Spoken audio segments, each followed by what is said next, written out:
Hello, everyone, and welcome. I wanted to share an amazing hand with you that I played at a tournament this past weekend. I am very, very proud of this one. I made a bid that was probably quite psycho, but it had logic behind it. And if you see the title, it's a unilateral sacrifice where I just decide to make a sacrifice all on my own. So we start off this auction with the fact that we are playing imps. We are not vulnerable. They are vulnerable. And West here is the dealer. We are going to start off with the pass, and our partner passes. East bids 1 diamond, starting off the auction, showing 3 or more diamonds, probably 4 or more diamonds.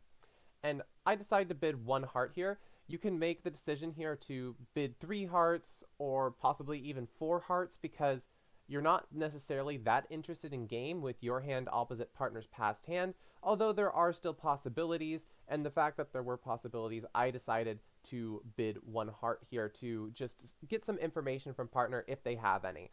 So it goes 1 heart, and it's going to go 2 hearts from West, which is showing a limit raise or better in the diamond suit, so showing 4 more card diamond support and 10 or more high card points. And this is very, very important here, is that West already passed here. So at most they can have 11. So they very likely have between like a good 9 and 11 high card points for this bid, showing support for diamonds.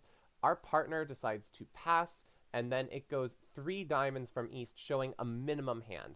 Because anything else, you're showing some interest in going further, but with East's hand, they decide to say, nah, my hand ain't that great. I'm just going to bid 3 diamonds. Okay?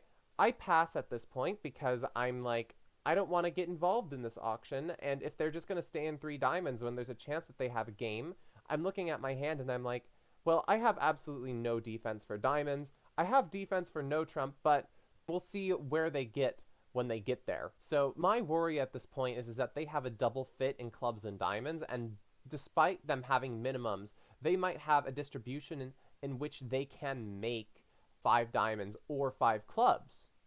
So I just want them to play in 3 diamonds if they're willing to. West here, however, doesn't abide by their partner, and most of the time you would expect West to be passing here, but West had an exceptionally good hand, I guess, and they bid 4 clubs, which is just going further. It's saying, I've got power in clubs, I've also got support for your diamonds, I don't want to stop this auction.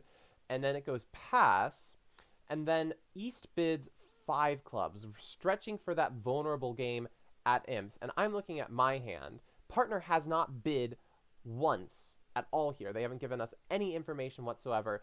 The opponents have a blatant double fit, and I have absolutely no defense despite the fact that I have 13 high card points. Maybe I get a heart trick, maybe I get a spade trick. Partner hasn't said anything, and maybe they just have an amazing cross ref going on here. We don't know. So I was like, ugh, this is really, really lame because they got to a very, very pushy game that I personally think makes. So at this point, I'm thinking, gosh, I have this heart suit that is useless to me. And if they have both minors, then we have both majors. And maybe partner has honors as well. I have 13. East probably has 12 or 13. West has something maybe like 11 or so. With that information, partner has to have maybe something, and if they have anything, the honors are very likely going to be in spades because the majority of the length is with East and West in the clubs and diamonds. So I'm thinking, okay, maybe the points that my partner has is maybe they have the ace of spades, and if they have the ace of spades, maybe we can get somewhere, right? And if they have both minors, partner probably has something in spades to support me. So I decided, based off of the context of everything here, I bid 5 hearts. We have both of the majors. Partner, if they have any values, is probably going to be in spades, which means that we have spades and hearts, they have clubs and diamonds. 5 clubs looks like it makes. So I go in here with 5 hearts, which obviously gets whacked. I mean, no one would ever expect this contract to make. I'm just going thinking, okay, I can probably go down less than this is going to make, and it really feels like it is going to make. Maybe I tunnel visioned.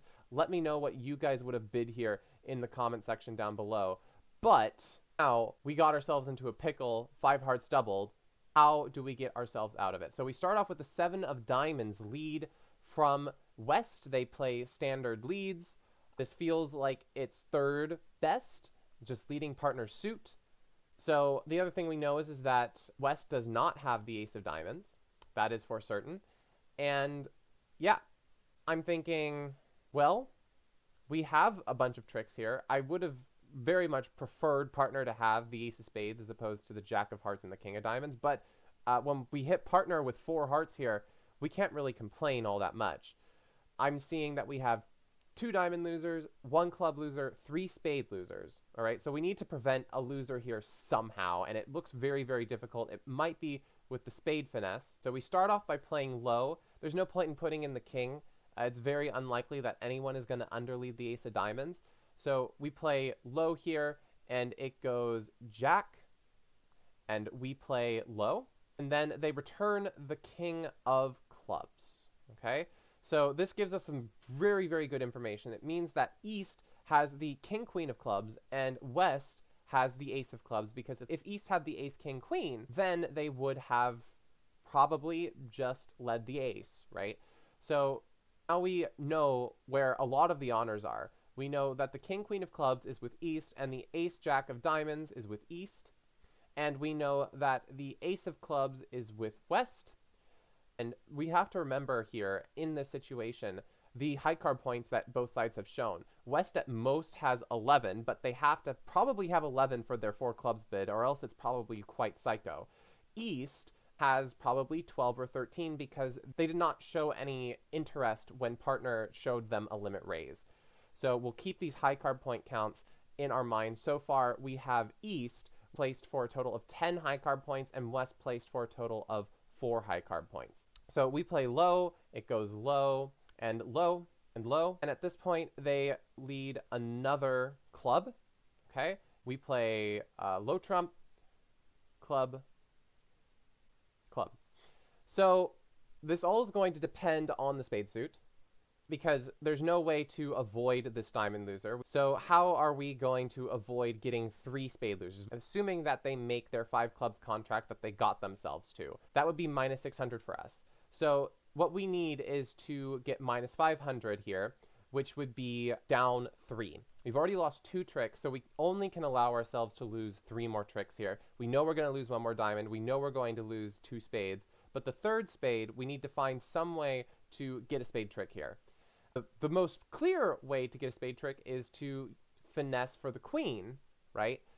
But I spotted a little tactic here that could really get us to a miracle position where, based on information from high card points, we can actually guarantee down 3 here. There's no guess whatsoever, okay? And the reason here is that East, they did not go any forward going here. So we already know that they had 10 high card points, which means that they cannot have the ace of spades. And the position of the ace of spades here is crucial. What we're going to do is what we call an elimination play. So we're going to play the ace of hearts, and we're going to get rid of their suits, and we're going to do some sort of end play. Heart, and they're going to pitch a diamond. It goes jack, and then the last heart is gone. And we're going to get rid of all of our minor suits here so that if they ever lead a minor suit themselves, I'm going to be getting a ruff in the sluff, okay? So it's going to go club,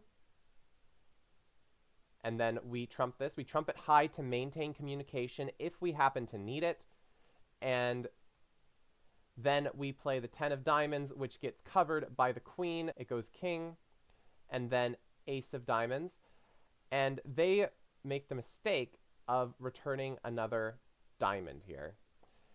This opens up a lot of avenues for us. Okay, so what information do we know? East at this point has shown 10 high card points. West, we saw the queen of diamonds come out from their hand, so we know that they now have 6 high card points. Based off of high card point count, East cannot have the ace of spades, right? But why do we care about this? If West has the ace of spades, there is a play here, and there's one card here that allows us to guarantee only down 3. Does anybody see it? Let me know in the comment section down below. Likewise, if we knew that West had the queen, a similar play could also work. So Playing a low spade is never going to get us anything. Playing a heart is never going to get us anything. We could play a heart to the 8, and then we could just go for a guess. A guess can always get us something, but why not go for something concrete? Something guaranteed is that if West has the ace of spades, if we play the king of spades, like so, they are end played. They can't exit a club, because if they exit a club, they give us a ruff and a slough. They can't exit a diamond, because if they exit a diamond, they give us a ruff and a slough. And they can't exit a spade, because if they exit a spade, we're always going to be getting our jack of spades. And we know that West has the ace of spades for certain, because they have to have around 11 high card points, and East can't possibly have the ace of spades, because if they had the ace of spades, they would have been going further after their partner invites them. And that is why I played the king here, playing for West to have the ace, and then they exited a spade, and they won their queen, and then they played another spade, and we were golden. We went down 3, which is a good score, assuming that the 5 clubs does make, which it was possible to make 5 clubs. So they got to a great game, and I made a unilateral sacrifice against them. Here's the whole hand. They would lose a heart. They would lose no diamonds, because they can actually pin the 10 of diamonds. They can take this finesse. They play the queen, king covered, and then ace, and then my 10 will fall under the jack, and then the 9 will be good. They have no club losers. So they're going to lose a heart and a spade when you have to figure out a spade finesse and you have to pin the 10 of diamonds. So it's definitely possible to make, and in practice, it would be made. So yeah, I'm very happy I found this bid, and that I found the play to make it a better score than them making their game. But regrettably, this was still not a great board, because our teammates did not find the game, which, I mean, finding the game here is extremely, extremely difficult. Even at imps, a minimum opener opposite a passed hand is just, you don't think you're ever going to get to 5 clubs or 5 diamonds here. And they don't even have extreme distribution at this point. But, you know, minus 500 is better than minus 600, so I will take it. So let me know all of your thoughts in the comments down below. Would you have found the same play as me? Do you think my sacrifice is psycho? Did I give enough reason to go for a unilateral sacrifice? Was the double fit enough, assuming that we had a double fit with partner? I think that's it for this video. Stay tuned for some other interesting hands that I've played. I'm so excited to share everything with you guys. Have a wonderful, wonderful rest of your day.